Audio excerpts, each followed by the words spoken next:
할렐루야. 감사해요. 우리 함께 기도하러 나온 우리 성도님들, 하나님께서 그 기도 꼭 들어주실 줄 믿습니다. 그리고 우리가 교회를 사랑하죠? 교회를 사랑하면 기도하셔야 돼요. 하나님, 이 교회를 지켜주시옵소서. 이 교회를 사용하여 주시옵소서. 말로만 교회 사랑한다고? 저는 안 믿어요. 교회를 사랑하면 은혜 받는 자리를 사모하고 그 자리를 지키고 그 자리에서 기도해야지 진짜입니다. 오늘 이 밤에 함께 기도하러 나오신 우리 성도님들, 주님께서 그 이름을 기억하실 줄 믿습니다. 오늘 우리가 읽은 본문 말씀은 다윗이 전사한 사울 왕과 요나단을 생각하며 지은 조사예요. 애도의 노래라는 말입니다. 사무엘상 마지막 장이 31장이잖아요. 사무엘상 31장에는 사울 왕과 요나단이 블레셋과의 전쟁에서 길보아산에서 죽는 그런 장면이 있어요. 그리고 나서 이제 사무엘 하로 넘어오죠. 사실 사무엘서는 한 권의 책이었어요. 이렇게 사무엘 상하가 나누어 있지 않았어요. 그런데 번역하고 또 성경을 편집하고 이렇게 모으는 과정 가운데에서 사무엘을 상하로 이렇게 나누어서 이제까지 내려오게 됐습니다. 그런데 그 나눈 기점이 뭘까요? 바로 기점이 사울 왕이 죽었다라는 그 기점이에요.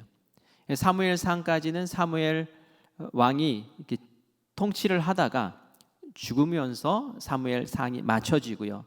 그리고 사무엘 하부터는 이제 다윗이 왕이 되어서 이끌어 나가는 그런 장면 나오죠. 그래서 다윗 왕조의 시작이 이 사무엘 하 말씀에서 쭉 이제 전개가 됩니다. 우리가 또 이제 다윗을 지켜보는 것이 참 은혜가 되는 것 같아요. 그래서 우리 다윗을 쭉 한번 또 살펴보도록 하겠습니다. 이 조가를 소개하기 전에 사울 왕과 요나단의 전사 소식을 들은 다윗의 반응을 좀 살펴봐야 될 것 같아요. 다윗의 반응이 참 남다르다라는 것을 발견하게 됩니다.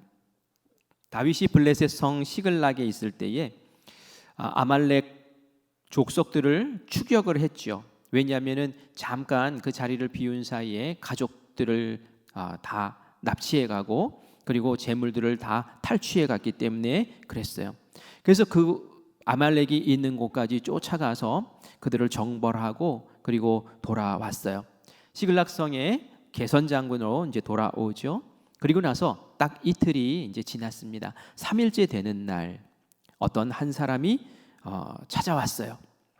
다윗이 참 궁금했어요. 뭐가 궁금했냐면은 자기가 아말렉 그 족속들을 쫓아가서 이렇게 가족들을 찾고 잃어버린 그 재물을 찾는 그때에 이스라엘 족속과 이스라엘 백성과 그 블레셋 사람들이 저 북쪽 그 길보아 산이 있는 쪽에서는 전쟁을 치렀거든요. 사실 하마터면 다윗도 그 전쟁에 참여할 뻔했다가 그 전쟁에 참여하지 않고 왔었잖아요.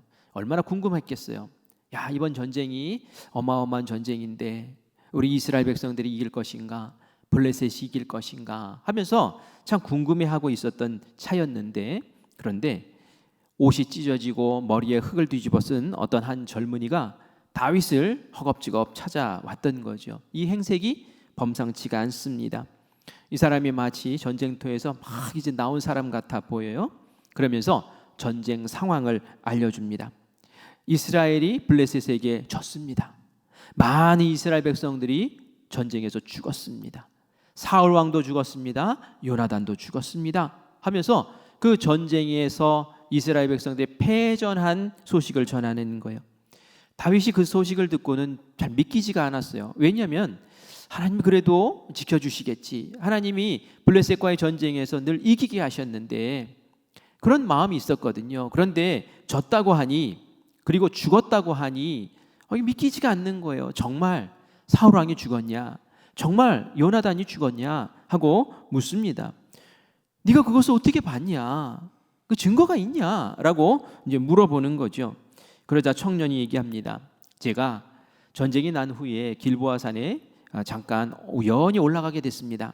그런데 그 길보아산에서 사울 왕을 만났습니다. 사울 왕이 부상을 입어서 자기가 가지고 있는 창이 이렇게 기대서 있었습니다. 그리고 그 사울 왕이 저를 불렀습니다. 그래서 제가 갔죠. 그랬더니 그 사울 왕이 자기가 중상을 입어서 지금 이 전쟁에서 어떻게 할 수가 없으니 나를 죽여달라라고 그렇게 말했다는 거예요. 그래서 왕이 그렇게 요청을 하니 적의 손에 넘기기보다는 그래도 내가 그 목숨을 끊어주는 게 낫겠다 싶어서 제가 사울 왕을 그렇게 처리를 하고 지금 이 증거로 사울 왕의 왕관과 그리고 팔찌를 제가 이렇게 가지고 왔습니다. 보십시오 라고 이야기를 하는 거예요. 다윗이 이 소식을 듣고 어땠을까요? 좋아했을까요? 슬퍼했을까요? 그러니까 조가를 지었다고 얘기를 했잖아요. 슬퍼했어요. 11절 12절 말씀을 우리 같이 보겠습니다. 11절 12절 말씀 같이 읽어볼게요. 이에 다윗이 자기 옷을 잡아 찢음에 함께 있는 모든 사람도 그리하고 사울과 그의 아들 요나단과 여호와의 백성과 이스라엘 족속이 칼의 죽음으로 말미암아 저녁까지 슬퍼하며 울며 금식하니라. 자기 옷을 막 잡아 찢은 거예요. 다윗을 비롯해서 그 주변에 있는 사람들이. 왜 옷을 찢을까요? 이게 슬픔의 표현인 것이죠. 그리고 저녁까지 슬피 울었대요. 금식하면서 저녁까지 슬피 울었다고 그렇게 나옵니다. 다윗이 왜 이렇게 슬퍼하면서 울까요?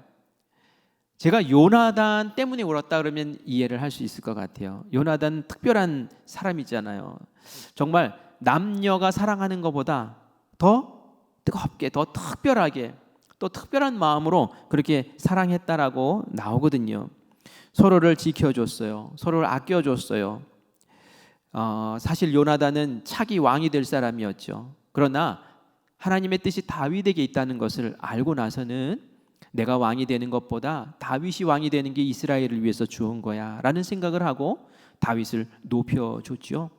아버지 사울 왕이 다윗을 어떻게 해서든지 죽이려고 하는 그 본심을 알고는 어떻게 해서든지 다윗을 살리려고 그렇게 몸부림치고 했었던 그 요나단이 다윗에게 참 많은 은혜를 끼쳤는데 요나단이 죽었어요. 그러니까 이 다윗이 요나단을 생각하면서 충분히 슬퍼할 수 있을 것이다 라는 그런 생각을 해봅니다. 그런데 정말 이상한 게 뭐냐면 다윗이 슬퍼한 것은 요나단의 죽음뿐만이 아니었다라는 거예요. 사울 왕이 죽은 것도 더불어 슬퍼했다는 거예요. 이스라엘 백성들이 죽은 것도 더불어 통곡했다라는 겁니다. 사실 사울 왕이 죽으면 시원하고 통쾌하고 그랬을 것 같지 않아요? 원수가 죽었잖아요. 정말 이 다윗에게 사울 왕이 어떤 사람입니까? 다윗을 죽이려고 그 앞에 있을 때 막 창을 던졌던 사람이에요. 그리고 10년 동안 다윗 죽이겠다고 쫓아왔던 사람이에요. 개선의 정이 없는 그런 사람입니다. 그런데 저 같으면은 사울 왕이 이렇게 죽었다라는 소식을 들으면, 내 원수가 죽었다는 소식을 들으면 감사의 찬가를 불렀을 것 같아요. 하나님 감사합니다. 역시 하나님은 살아계십니다 하면서 막 감사를 했을 것 같은데 다윗이 그렇지가 않았거든요. 진심을 담아서 그 조가를 부르는 것을 보게 돼요. 정말 다윗의 마음이 진심이었을까? 우리 19절 말씀을 함께 볼게요. 19절 말씀 보니까 이스라엘아 네 영광이 산 위에서 죽임을 당하였도다. 오호라 두 용사가 엎드러졌도다 라고 나와요. 그래서 두 용사는 누구를 얘기하는 걸까요? 사울 왕과 요나단 얘기하는 겁니다. 요나단만 얘기하는 것이 아니라 사울 왕도 같이 그 조가에 포함시켜서 지금 얘기하고 있다는 거예요. 20절 말씀에 보면은 이 일을 가드에도 알리지 말며 아스글론 거리에도 전파하지 말지어다. 블레셋 사람들의 딸들이 즐거워할까? 할례 받지 못한 자의 딸들이 계가를 부를까 염려로다 라고 나와요. 여기서 가드 또 아스글론은 블레셋의 도성이죠. 이 두 사람 사울과 요나단의 죽음이 이 사람들에게 전해지지 않았으면 좋겠다. 그 소식이 알려지지 않았으면 좋겠다. 왜요? 그들의 죽음이 놀림거리가 될 것 같아서, 조롱거리가 될 것 같아서, 그들의 명예가 땅바닥에 추락할 것 같아서 이들의 명예를 지켜주자 하는 마음으로 이 다윗이 지금 우리 입 다물고 조심하자라고 그렇게 말하고 있는 것이죠. 사실은 이미 이 사울 왕의 시신은 성벽에 걸리고, 그리고 목은, 머리는 다른 데로 가 있고, 갑옷도 벗겨서 다른 데로 지금 가 있어요. 다윗이 그걸 잘 모르니까 어떻게 해서든지 좀 지켜주자 하는 마음에서 이런 마음을 표현을 한 것이죠. 마치 가족에게 어려운 일이 생기고 부끄러운 일이 생겼을 때에 그것을 밖에 나가서 막 떠버리지 않죠. 왜요? 가족을 사랑하니까 내 몸, 내 마음처럼 그렇게 조용히 지켜주고 돌봐주는 마음이 있지 않습니까?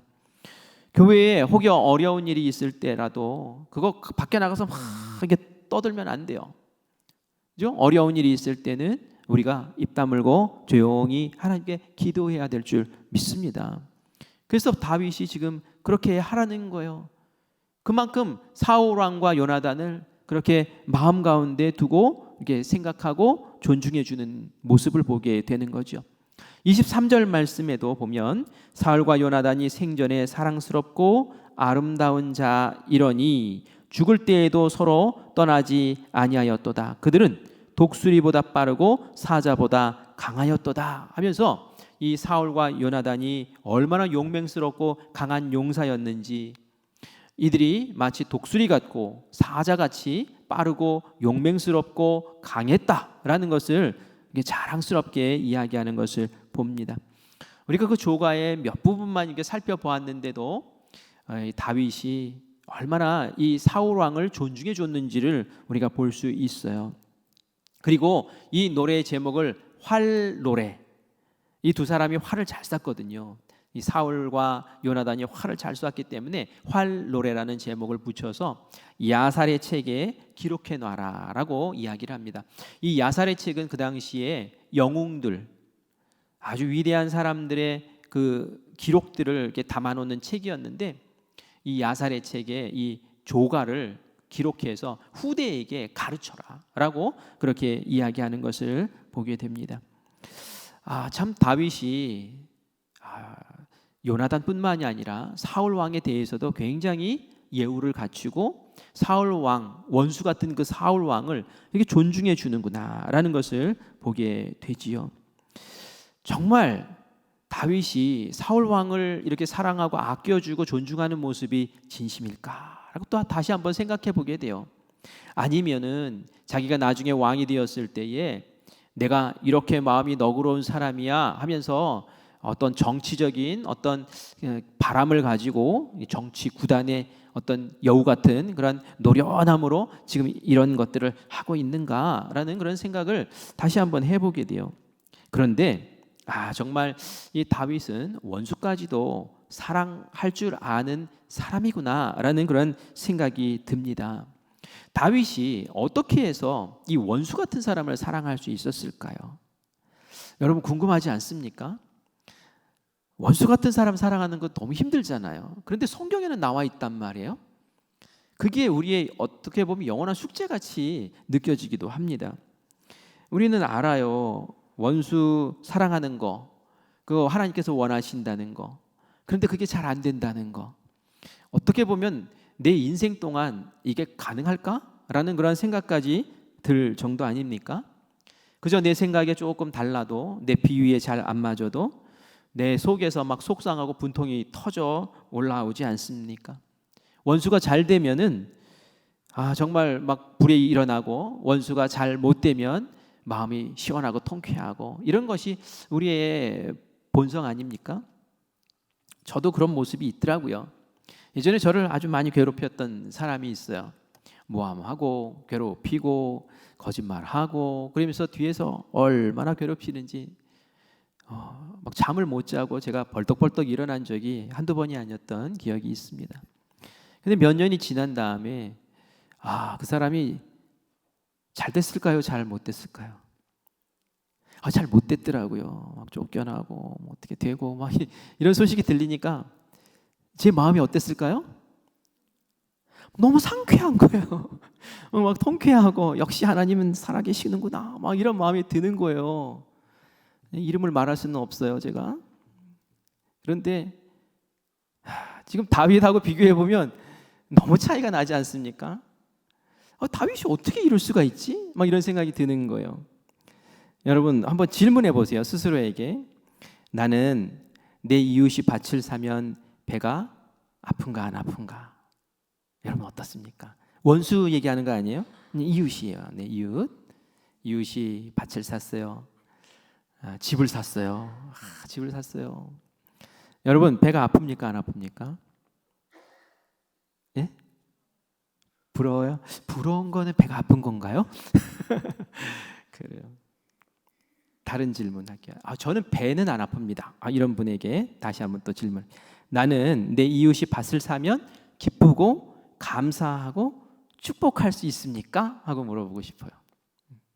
배는 안 아파도 내가 잘 됐다 하고 이렇게 축복을 해줄 수 있고 막 내가 박수 쳐주고 싶을 정도 될까? 이 정도까지 되는 분이라면 다른 질문 하나 더 드릴게요. 그렇다면 내 원수가 밭을 사면 나는 축복할 수 있을까? 라는 겁니다. 참 어렵지 않습니까? 이렇게 되면 막 하나님 앞에 따질 것 같아요. 하나님, 이 뭡니까? 하면서 막 따지고 들 것 같아요. 제가 이렇게 말씀을 드리는 것은 다윗이 한 일이 이거 아무나 할 수 있는 일이 아니다라는 거죠. 우리는 다윗이 사울 왕을 이렇게 대우해줘?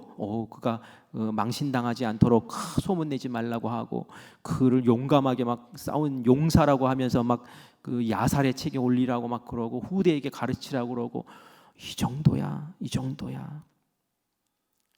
다윗이 정말 진심인가? 근데 우리가 이 다윗의 모습을 보면서 그 전쟁 소식을 전한 청년을 대하는 그 모습을 보면은 정말 진심이구나라는 그런 생각이 들어요. 다윗이 이 아말렉 청년, 소식을 전한 아말렉 청년을 어떻게 처리를 합니까? 그에게 좋은 소식 전해줬다 하면서 상을 줬을까요? 그렇지 않죠. 사형을 시켜요. 저 녀석의 목을 잘라버려라 하면서 그 부하에게 시킵니다. 그 사형의 이유는 간단했어요. 무슨 이유였을까요? 내가 하나님의 기름 부음 받은 그 사람을 네가 감히 왜 죽여? 너는 죽일 자격이 안 되는데 왜 네가 죽였어? 그 피가 너에게로 돌아갈 거야 하면서 그렇게 명령을 내렸던 거죠. 다시 말해서 다윗에게는 명확한 기준이 하나 있었어요. 뭐 여러 가지 하나님의 말씀을 통한 기준들이 있었겠지만 한 가지 또 명확한 기준 가운데 하나가 하나님 앞에 기름 부음 받은 자, 하나님이 기름 부음 받은 자를 죽이지 않는다라는 그런 기준이 있었다라는 얘기죠.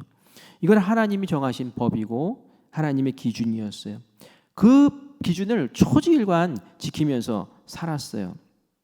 그래서 2번이나 사울을 죽일 수 있는 기회가 있었지만 사울 왕을 죽이지 않았죠. 오히려 회심할 수 있는 기회를 2번이나 주었던 것을 보게 돼요. 그러면서 하나님께 맡겼어요.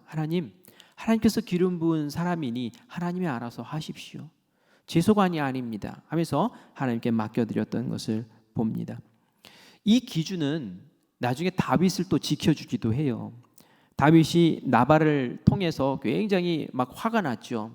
멸시를 당했어요. 그래서 이 나발의 온 가족과 종들을 다 죽여버리겠다고 작심을 하고 병사들 400명을 이끌고 그곳으로 찾아갑니다. 그때에 이 아비가일 나발의 아내가 그 이야기를 듣고는 큰일 났다. 정말 피바다가 되겠구나 해서 음식을 막 챙겨가지고 다윗이 오는 그 길을 막아서서 무릎 꿇고 머리를 조아리고 그러면서 다윗을 설득을 하죠. 그런데 그 설득 가운데 하나가 뭐였냐면은 다윗이요, 당신은 이스라엘의 왕이 될 하나님의 기름 부음 받은 사람 아닙니까? 하나님께 기름 부음 받은 사람이 왕이 되실 분이 어떻게 저 나발과 같이 미련하고 어리석은 사람의 그 엉뚱한 그 궤변에 분을 내시고 그 손에 피를 묻히시려고 하십니까? 그 많은 사람들을 죽이면 나중에 왕이 되었을 때에 사람들이 기름 부음 받아 세움 받은 우리 다윗 왕을 어떻게 보겠습니까? 다 이 얘기를 하는데 정신이 번쩍 드는 거예요. 맞아. 나는 하나님께 기름 부음 받은 사람이지 내가 경거망동하면 안 되지. 내가 감정대로 지금 움직이면 안 되지 하면서 그 아비가일을 칭찬하면서 아비가일에게 받은 음식을 챙겨 들고 그리고 뒤돌아서 가는 그러한 모습을 보게 되죠. 하나님의 말씀이 그 마음 가운데 딱 자리하고 있으니까 이 다윗은 원수 같은 사람도 용서할 수 있고 원수 같은 사람도 사랑할 수 있고 원수 같은 사람도 품을 수 있었다라는 것을 우리가 보게 돼요. 이 이방인 아말렉 이 청년이 다윗을 잘못 알고 찾아온 거예요. 이 다윗의 이런 모습은 일반 사람들이 갖고 있는 생각과 너무나 달라요. 이 아말렉 그 청년이 다윗 왕을 찾아온 이유가 도대체 뭘까요? 이 사람은 아마 이랬을 거예요. 블레셋과 전쟁이 일어났어요. 야, 그 전쟁터에 많은 사람이 죽었대. 소문을 들었어요. 그러면은 내가 지금 얼른 가면은 그곳에서 뭔가 거두어서 내가 이게 취할 것이 있을지도 모르겠다 하면서 그 산에 갔겠죠. 성경에 나오지는 않아요. 길보아 산에 올라갔어요. 정말 시체가 이스라엘 백성 쫙 누워 있는데 이렇게 뒤지고 저렇게 뒤지고 하면서 막 뭐가 값어치가 나가는 물건이 있나 하고 찾아보는데 저기 보니까 한 사람이 왕관을 쓰고 있는 거예요. 이게 뭐야? 사울 왕이었어요. 그래서 그 왕관을 벗기고 팔을 보니까 팔찌도 있네요. 그래서 팔찌도 거둬갑니다. 사실 이 청년이 먼저 한번 뒤지고 난 다음에 블레셋 사람들이 와가지고 싹 한번 뒤지고 나중에 사울 왕을 발견하고 목을 잘라버리거든요. 이 청년이 먼저 가서 그 뒤졌던 거예요. 한몫 잡은 거예요. 왕관을 거뒀잖아요. 팔찌를 거뒀잖아요. 이걸 갖다가 딱 팔면은 그래도 한 몇 달은 넉넉하게 살 수 있는 돈이 생긴단 말이에요. 그런데 이 청년이 꾀가 있었던 것 같아요. 야, 이거 가지고 좀 부풀려서 더 큰 재미를 볼 수는 없을까? 딱 생각을 해보니까 사울과 다윗이 관계가 매우 안 좋은 것, 이건 거기에 다 아는 소문이었거든요. 다 아는 사실이었어요. 그렇다면 사울도 사람인데, 다윗도 사람인데 사울 왕이 죽었어. 이 소식을 내가 알려주면은, 그리고 내가 죽였다고 해버리면 나에게 어마어마한 상이 돌아오지 않겠나. 이 보통 사람의 보통 생각이에요. 그렇지 않습니까? 원수가 죽으면 얼마나 좋아요. 그래서 그 왕관과 팔찌를 챙겨가지고 그렇게 왔던 것이죠. 그리고 나서 막 거짓말로 그렇게 한 거예요. 사실 사울 왕이 어떻게 죽었습니까? 사울 왕은 블레셋 사람의 손을 통해서 죽었습니다. 화살을 맞고 중상을 입었어요. 그래서 무기 들고 있는 그 호위병에게 나 좀 죽여달라고, 내가 저 사람들에게 잡혀가서 고문당하고 질질 끌려다니고 모진 그 핍박을 당하다가 그 개처럼 죽는 것보다는 네 손에 죽는 게 내가 낫겠다 했을 때에 그 호위무사가 안 됩니다. 제가 어떻게 왕을 죽입니까? 기름 부음 받은 자를 내가 어떻게 죽입니까? 그거예요. 못 죽입니다 라고 했을 때에 자기가 칼을 뽑아서 칼을 땅에다 놓고 엎드러져가지고 자결을 했단 말이에요. 이게 사실이에요. 그런데 어떻게 해서든지 다윗에게 공을 세웠음을 알리면서 자기가 인정받고, 이 아말렉 사람이잖아요. 아말렉 사람이 이제는 다윗이 왕이 돼서 뭔가 이끌어 나갈 것을 짐작을 하고, 나도 이스라엘 사람으로 좀 편입을 하고 돈도 벌고 명예도 얻고 자리도 얻고, 이걸 기대하고 왔던 거죠. 그런데 다윗의 마음에는 보통 사람의 마음이 아닌 하나님의 마음, 하나님의 법이 들어가 있다는 것을 눈치채지 못했던 거죠. 그래서 결국은 한몫 잡으려고 왔다가 죽음을 당하고 많은 그런 일이 벌어졌던 거예요. 다윗이 이렇게 달랐어요. 다윗의 마음에는 하나님의 말씀, 그 법이 자리하고 있었기 때문에 달랐다는 얘기예요. 우리도 마찬가지로 하나님이 법을 주셨어요. 하나님이 원수를 대할 때 어떻게 해야 되는지 우리에게 기준을 주셨어요. 어디에 나올까요? 로마서 12장에 나옵니다. 우리 그 기준을 한번 같이 볼게요. 로마서 12장 17절부터 19절 말씀입니다. 같이 읽습니다. 아무에게도 악을 악으로 갚지 말고 모든 사람의 앞에서 선한 일을 도모하라. 18절, 할 수 있거든 너희로서는 모든 사람과 더불어 화목하라. 19절, 내 사랑하는 자들아 너희가 친히 원수를 갚지 말고 하나님의 진노하심에 맡기라.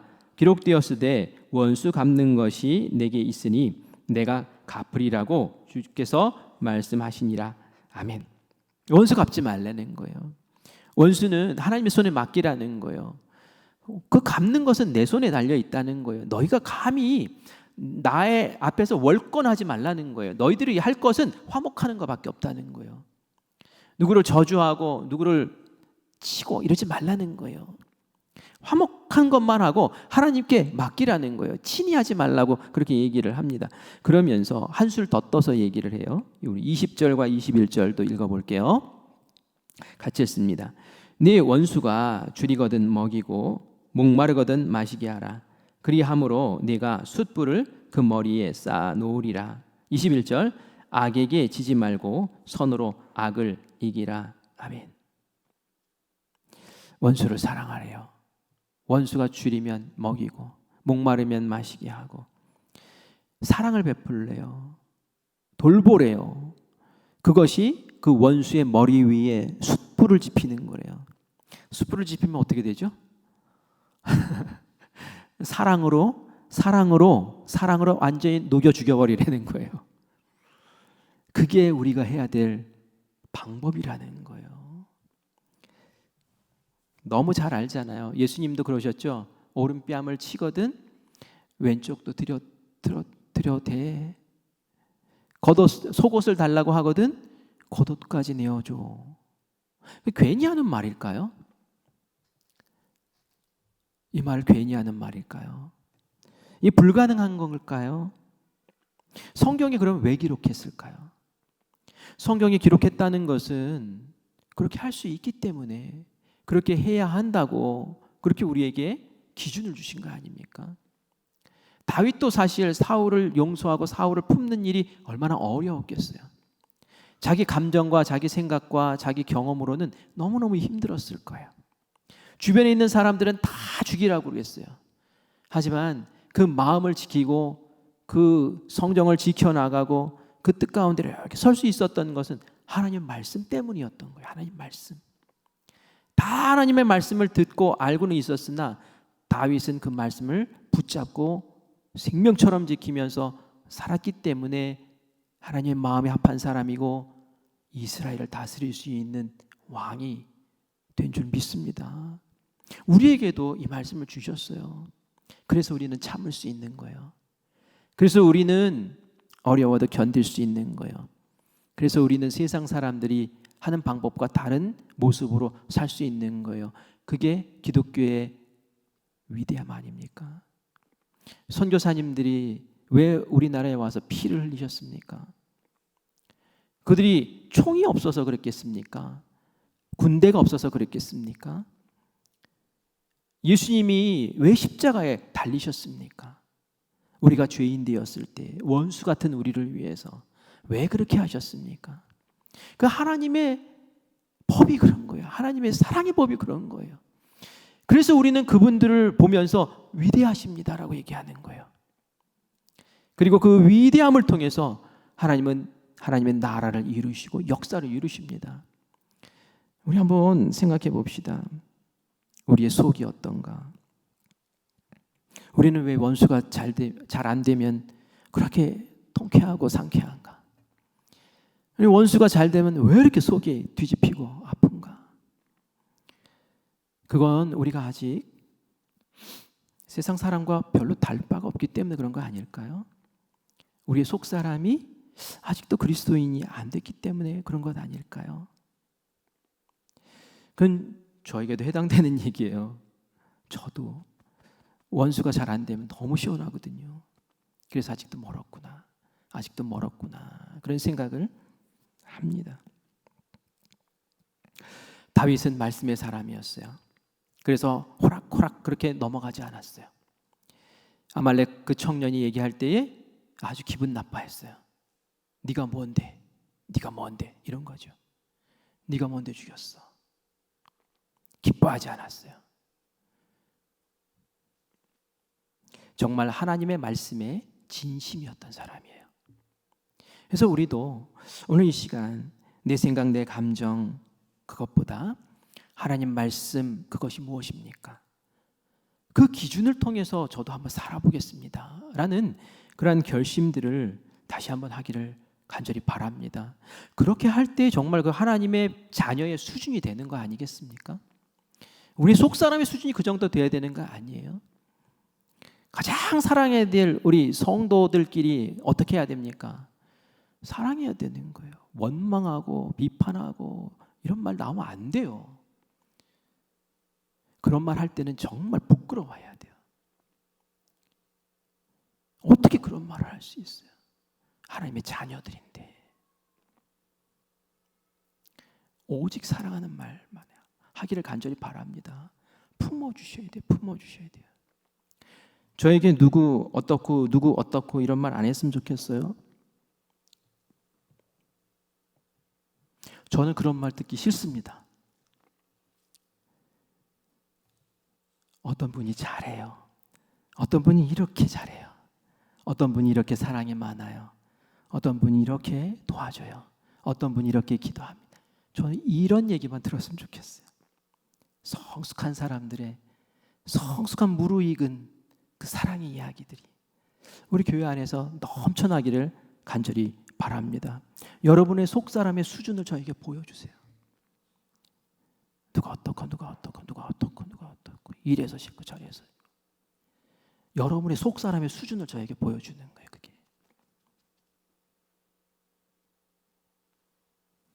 우리 먼저 이거부터 시작했으면 좋겠어요. 아까 제가 질문 드린 거 있잖아요. 이웃이 땅을 사도 배가 아프지 않았으면 좋겠습니다. 이런 기도부터 우리 시작했으면 좋겠어요. 이웃이 땅을 사도 제가 배 아프지 않게 해주세요. 이웃이 땅을 사도 제가 오히려 잘 됐다고 축복해 주기를 원해요. 그리고 나아가서 원수까지도 다윗처럼 그렇게 품을 수 있는 원수의 머리에 사랑의 숯불을 지필 수 있는 제가 되게 해주세요 라고 우리 함께 기도하면 얼마나 좋을까요? 가능할까요? 가능할 줄 믿습니다. 어떻게 가능할까요? 다윗처럼 하면 가능해요. 다윗은 성령이 함께한 사람이에요. 사울은 그건 못해요. 왜 못할까요? 성령이 떠난 사람이니까 못하는 거예요. 우리가 예수님 안에서 성령 충만하면 가능합니다. 가능해요. 왜 못하겠어요? 다윗도 했는데 스데반도 했는데 왜 못하겠어요? 성령 충만하면 가능합니다. 그래서 하나님 때문에 제가 저 사람을 용서합니다. 하나님 때문에 제가 저 사람을 품겠습니다. 그거 못할 거면 뭐하러 예수님 믿어요? 그거 할 줄 알아야지 정말 예수 믿는 사람이죠. 이 시간 여러분들 오늘 밤에 기도할 때에 이름조차 부르기 싫은 사람들이 있을 거예요. 그 이름조차 내 입에 올리기 싫은 사람이 있을 거예요. 그 이름을 부르면 소름 끼치는 사람도 있을지도 모르겠어요. 저도 그런 사람이 있어요.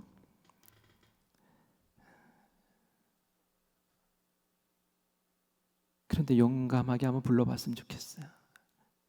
그리고 나의 의지가 아니라 성령님이 주시는 마음으로 하나님, 그를 제가 용서하기를 원합니다. 하나님, 제가 그를 용서하기를 원합니다. 하나님, 제가 그를 축복하기를 원합니다 하면서 기도했으면 좋겠어요.